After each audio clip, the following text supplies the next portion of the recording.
Rights. Yan, try natin dito. Sa lalim na to mga master ang ating Pitmalo jig na 200 grams. Gamit ang ating light jigging setup na kapong 632 from Dok ng Baka. Alright, silawan muna natin yung luminous nya para kitang kita sa ilalim ng mamaw para sunggab agad. Ayan, drop na natin mga master.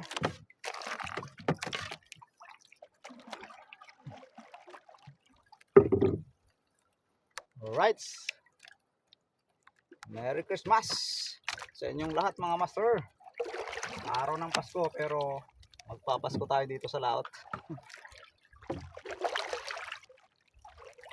Sunset na mga master.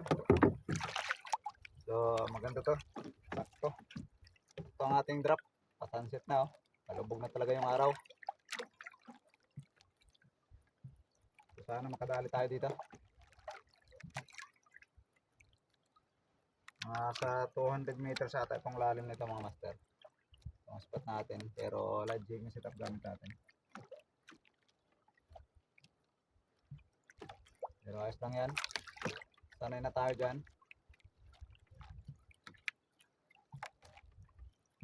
Medyo bahura itong ating spot. So matumal din ang spot dito kahit bahura mga master. At sambahan na lang kung makahuli tayo. Sana makahuli tayo para makahigit tayo ng sabaw ng isda ngayong araw ng Pasko.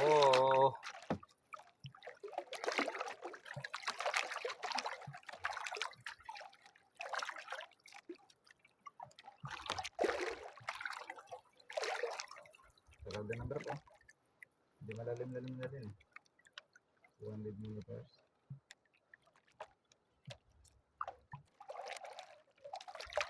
So nandun na mga master.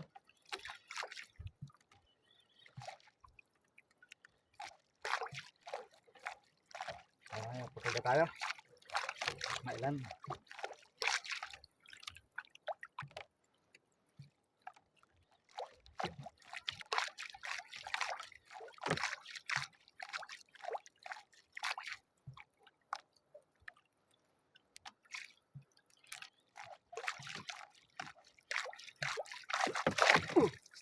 Strike mga master. Tapos strike ang mama mga master. Oh.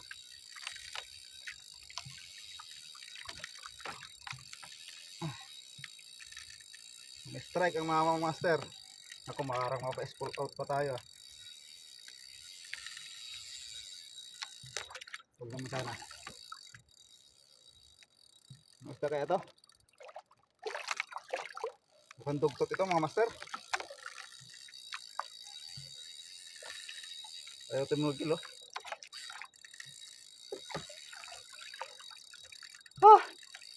Pinagbigyan din. Sana mailan natin ito mga master. Huwag lang tayo ma-spool out.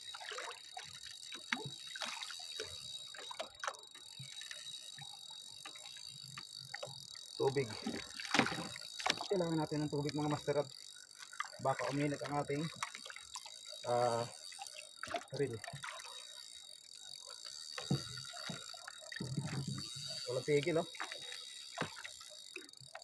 Mukhang pating. Ayaw tumigil. Kaso light jigging setup kasi ang gamit natin eh. Oh mga master. Pero pag tumigil ito maaaring dugtot.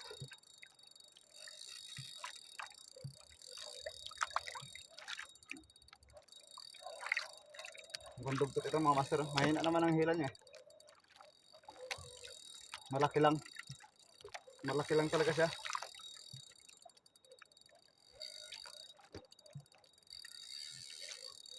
Malaki lang talaga siya. Halulayan natin ang ating reel. Naku, mukhang ma-spool out pa tayo ah. Ayaw tumigil eh oh.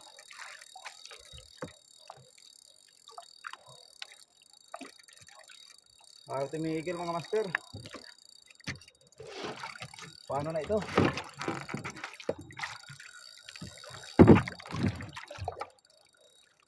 Oh, liit na natin line, oh.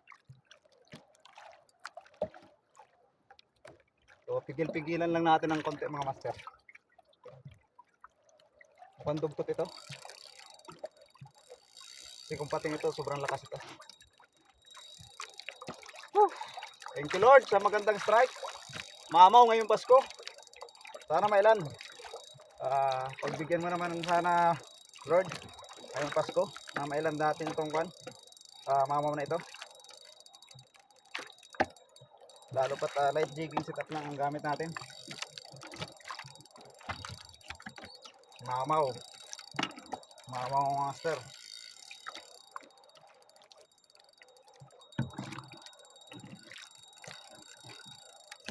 Malaki talaga ang dugtog ito. Kaya namang pigilan, no? Malakas lang talaga siya. Malakas. Oh. Kailangan mapagod siya mga master.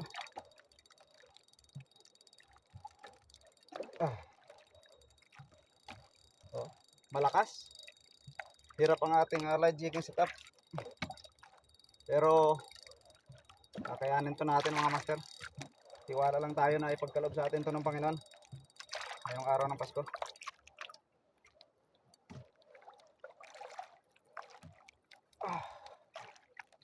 Dapat makakuha tayo ng linya sa kanya, eh. Mukhang dugto talaga ito. Hirap lang talaga ang ating light jigging setup mga master. Kaya although may konti pa tayong linya,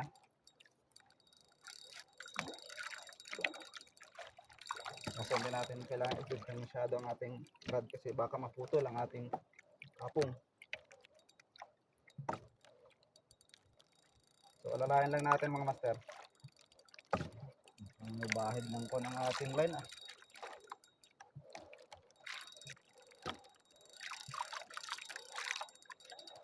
Ayaw tumigil. Pero alam ko hindi pating siya mga master kasi napipigilan natin siya ng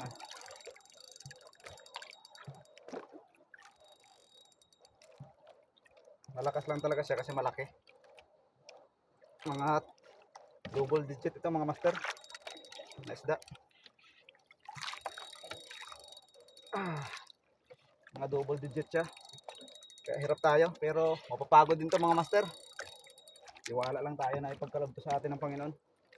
So,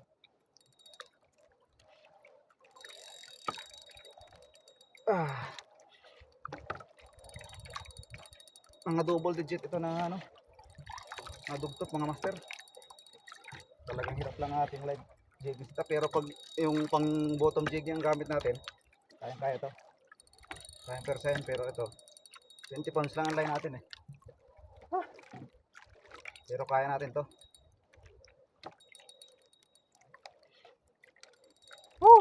Panginoon, ibigay nyo naman ang mamaw na to.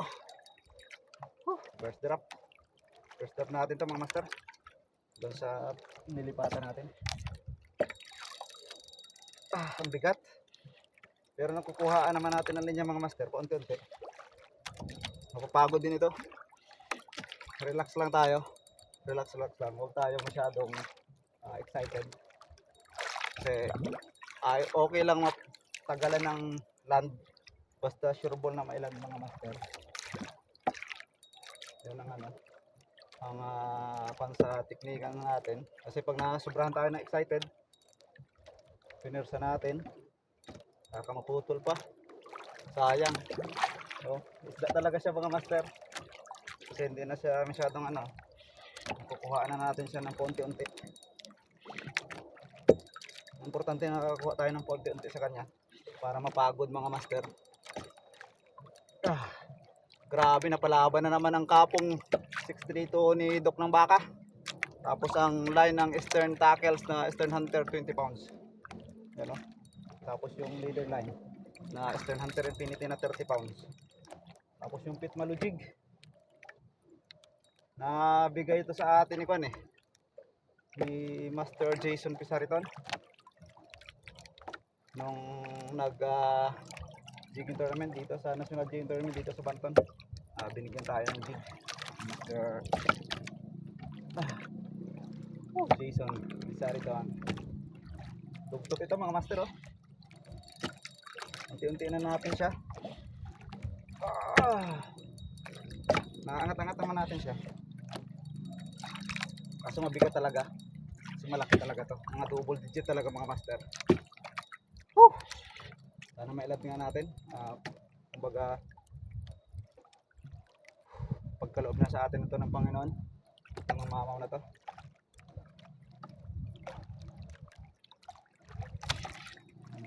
Makuha na rin natin pa unti-unti. Unti-unti na natin siyang maitaas para mapagod ito mga master. Actually itong part na to, ito yung nakakuha din tayo ng dugtot na ilang kilo yun? 7 kilos lang mga master. Sa jigging tayo gamit yung Agimat LS ni Master Richard Molina. So sinubukan lang natin sa light jigging mga master.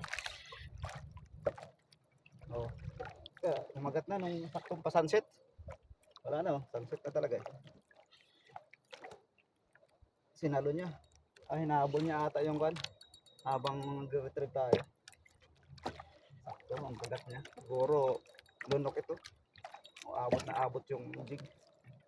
Yung hook na gawa natin. So yung mga naghahanap ng assist hook, may available po ako 5/0 at saka 4/0. So may natitira pa akong 5 pairs, 4 na 4/0 at saka isang 5/0. Kasi by January pa tayo ulit mag gawa ulit ng marami. So naitataas na natin po unti-unti mga master. Hindi na siya masyadong kumukuha ng linya. Nagpapabigat na lang. Kung hindi ito dugtot, baka mamaw na ruby. Aso kanina parang hindi naman ruby yung kanyang style. Kasi tuloy-tuloy yung kuha niya ng linya. Tapos ang malakas. Kasi ang ruby magpapahinga yun. So, bigla-bigla lang ng kuha sabay. So kanina tuloy-tuloy kasi akala ko pating. Tumigil naman. So hindi siya pating. Kasi kung pating ito mga master yan, no? Pag ganito, hihila ng hihila yan. Ito, nagpapabigat na lang. So, maaring ruby, maaring dugtot.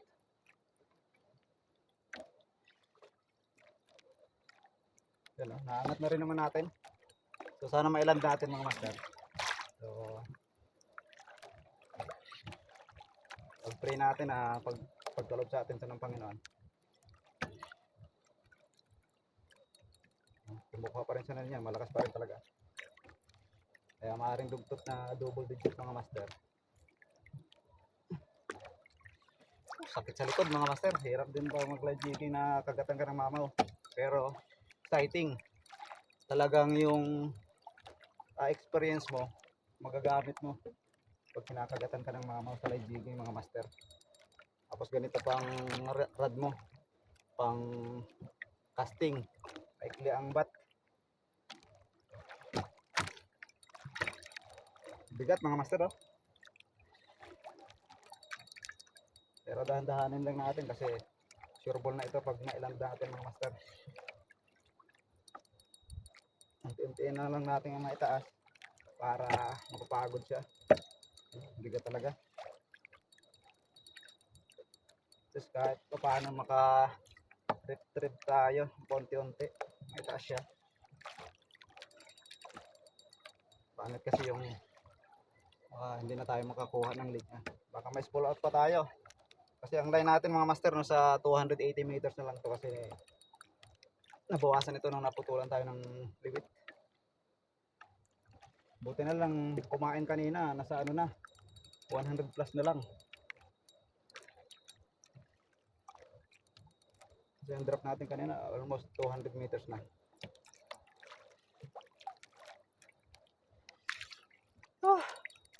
Nakakapagod pero nakaka-excite mga master. Pag maland natin to.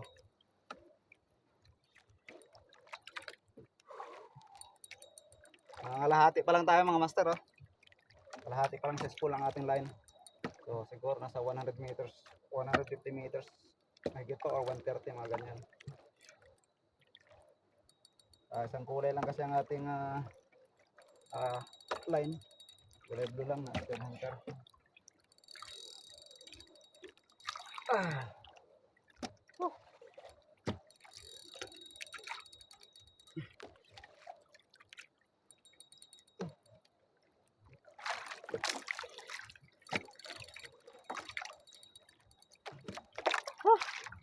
Bigat.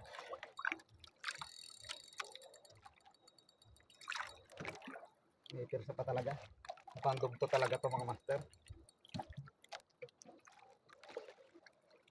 Pero pag nasa 50 meters na to, ayos na mga master.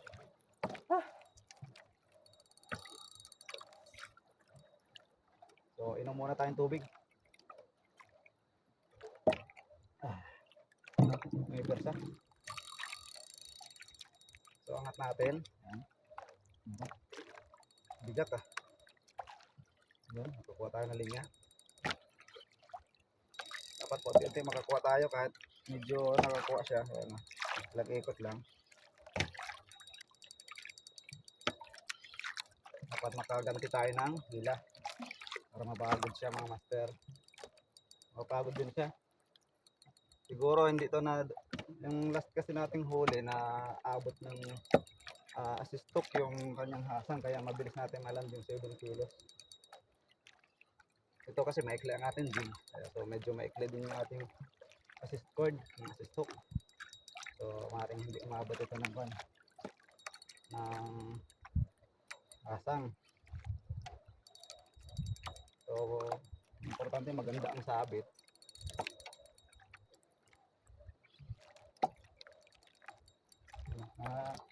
Kuha naman tayo ng linya. Although parang ganti-ganti lang, importante nakakahila tayo mga master.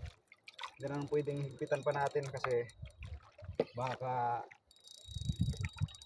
bumigla siyang bulusok, ay maputol ang ating line kasi yung tension mabibigla, yung tension lalo sa pagkadugtong natin ganyan. So sa mga ganitong sitwasyon dapat hindi tayo masyadong ma-excite. So kalma lang tayo, relax lang.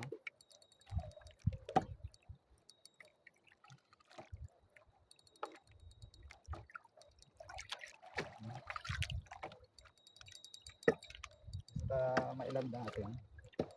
So ready natin yung ating ganso mga master.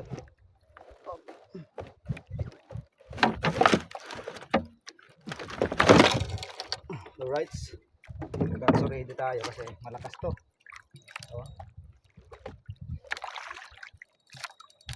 So natagalan talaga tayo kasi hindi naman kasi talaga natin mapersa. So nakadepende tayo dito sa ating setup. Naanod na tayo pa laot medyo palaot ang kanyang takbo. Lalim na itong ating spot. Siguro lumagpas na tayo dun sa hinulugan natin kanina, mga 50 meters ang layo natin. Ito ang laki na ng angat ng barko sa barangay Nasunugan.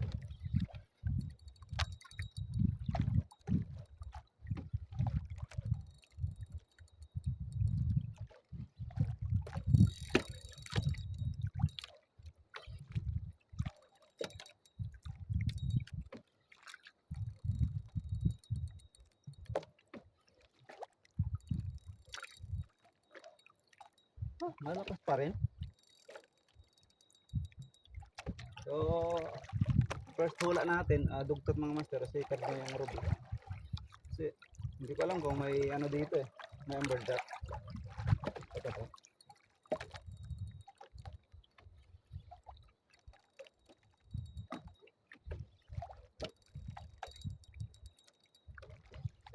Hindi na rin siya masyadong kumipersa. Although mabigat, pero hindi na tulad kanina kalakas. Malakas talaga siya kanina. Parang hila niya parang pating tuloy-tuloy. Malapit-lapit na rin. Siguro kulang-kulang 100 meters na lang mga master. Kasi Parang sumobra na sa kalahati ang ating line sa spoon.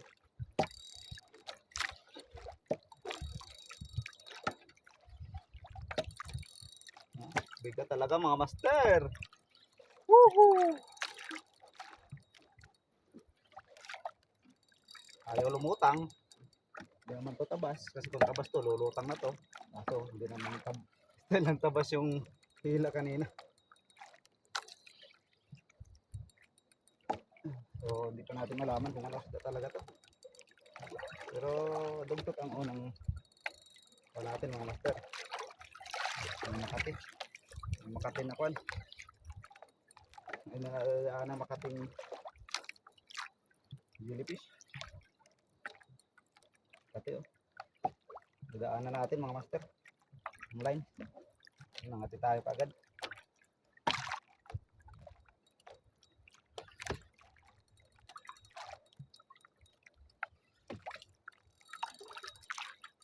Siguro mga ilang meters lang. Tagal-tagal pa. Sobra pang mga 50 meters.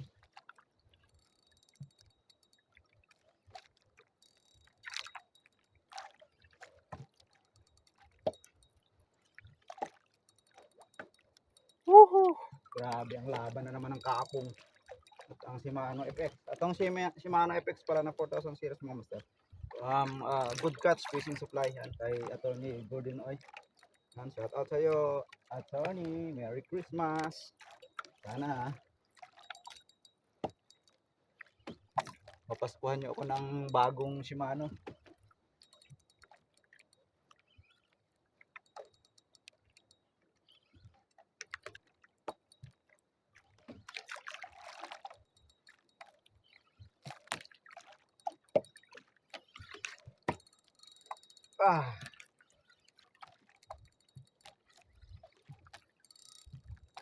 Anong isda kaya to? Excited na ako mga master kung anong isda itong ating malalan. Pero hindi naman tayo sobrang excited. Importante ka sa akin mailan ang isda. Malay mo, ma-unlock natin. Kapag unlock tayo ng bagong species isda sa live digging, so at least pinagbigyan tayo ng magandang laban. Kanina, talaga grabe no? Oh, malapit na mga master. Sa 50 meters na lang. Pag pumuti-puti ito, dugtot.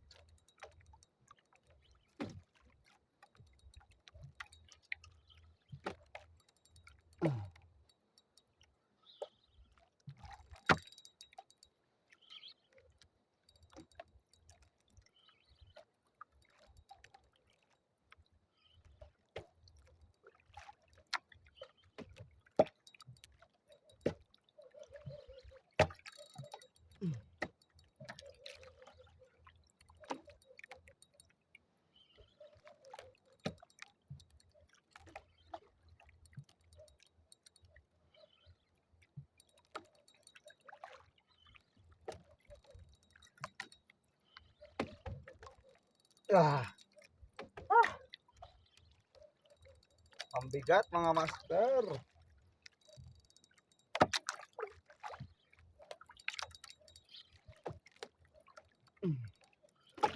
Mabigat. Pero malapit na mga master. Kaso hindi ko pa nakita kung puti. Kakangalay na mga master. Nag-ano na ang ating kamay. Nanghimay na.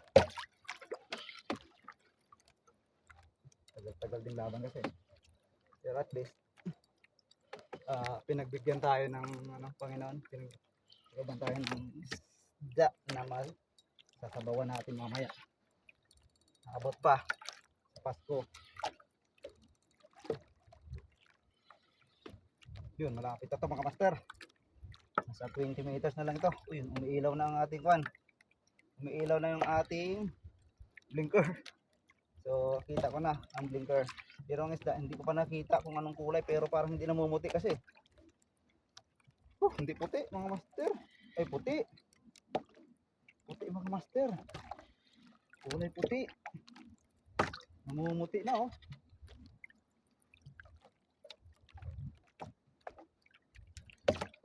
Ay, tapos tayo. Pating! Pating pala mga master. Pating.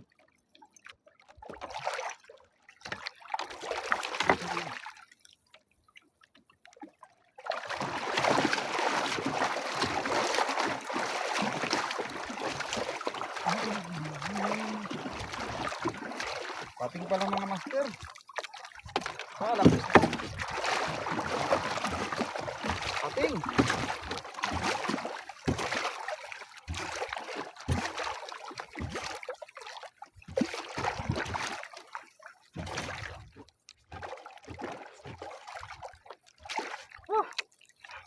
Pating pala mga master. Pero hindi na siya lumaban kanina.